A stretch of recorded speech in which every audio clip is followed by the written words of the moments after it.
colour. What would a garden be without colour? Very little, in my view. For me, colour is the central preoccupation for gardening. Obviously, you have to think about form and structure. You need to think about texture, space, light and shade. But all of those are really relevant for me in terms of how they set off colour, position colour, reflect colour, and hold colour in what I deem to be agreeable patterns. And of all those colours, the one that I have always found the hardest is yellow. Now, my mother would view yellow in the garden as a very undesirable thing, probably quite vulgar, she would think most yellows were. And I have to say, there are some yellows that I really struggle with, but I have learnt to love yellows, particularly these soft, milky, primrosey kinds of yellows that at this time in this bed are really quite predominant. So I've got the sunflowers, which are absolutely heavenly. I've got these little dahlias, which are white, but they are white with a yellow boss, and they emerge a lovely creamy colour, and then they come through to this kind of lovely creamy white. Then I've got the verbascum, and I've got two different kinds of verbascum in this bed.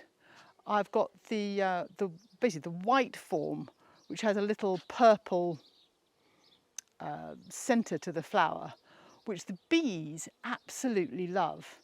I noticed this the other day, the white verbascum completely covered in bees, and the yellow verbascum, which is actually, in my view, at the moment more desirable in its colourway, the bees are slightly ignoring. So I've no idea why that is, but there it is. But here, the yellow and the cream, even with the pinks, I think I'm getting away with it. I have got some slightly warmer tones. I've got some corals, I've got the dahlia totally tangerine, I've got some little lilies at the end.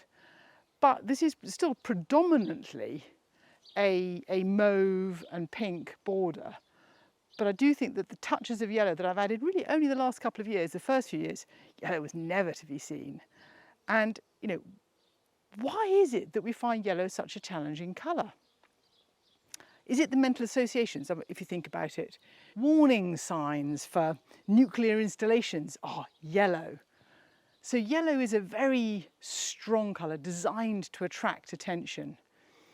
And maybe it is easier to take once it's been toned down. And here, actually mixed with the mauve, which, as an artist, I can tell you is its exact complementary colour. But that helps to pull these yellows together with the geraniums, with the nepeta, and particularly with the cotinus. The cotinus has that very deep purple, kind of rich foliage, which tones perfectly with the centres of those flowers. But yellow is difficult, and sometimes I think that's a question of seasonality.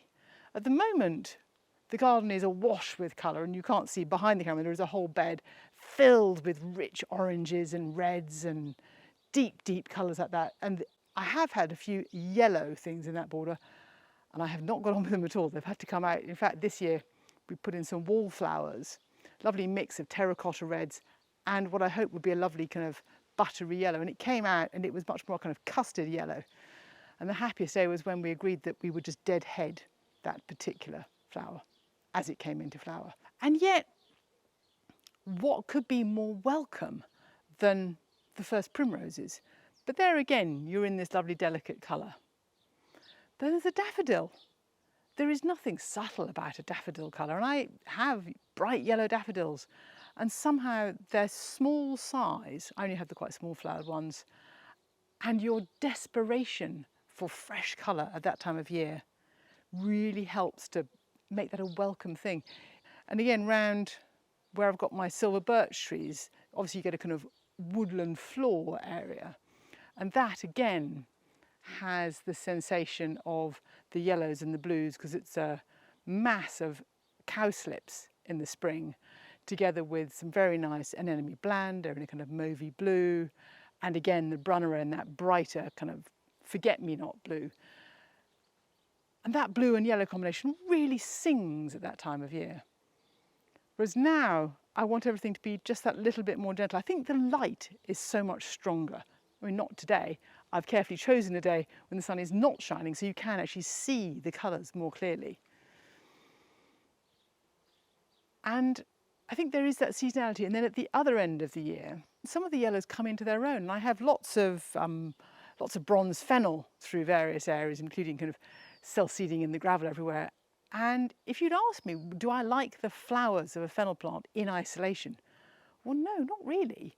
But at that time of year, in the way that they flower, seen together with some of the other things, I remember last year I got some amazing shots of the agapanthus flower here, together with the fennel heads.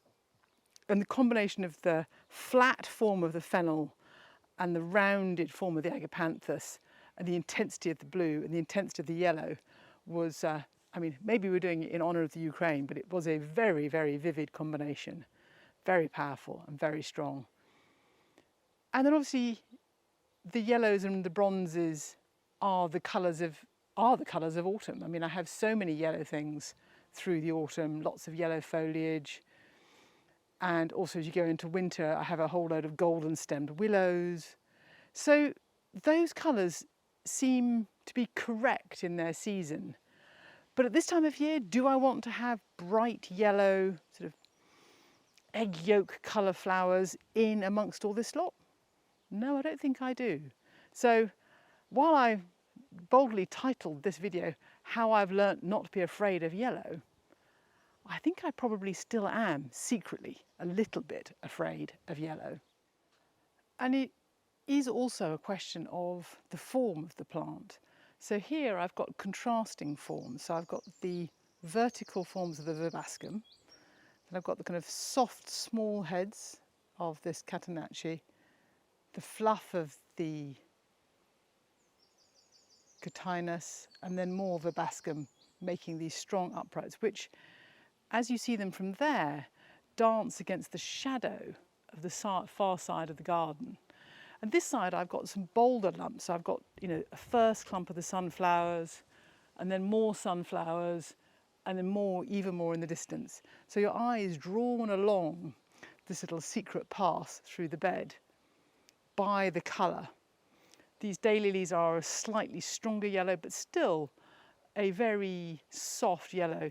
These I got years ago from Beth Chatto online, and I was rather amazed when these really quite expensive plants arrived as tiny little things, kind of the size of a loo roll, without any loo roll, I had just the roll, wrapped in a bit of, you know, last week's Kent Times or whatever it was. And I thought, whoa, you don't get much for your money. But that was 18, 19 years ago. And this clump has just gone on and on and on. And it's such a lovely form. It's really tall and slender.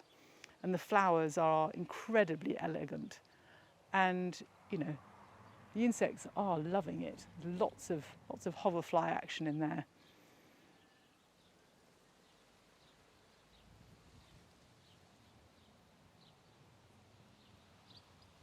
It all makes me very happy.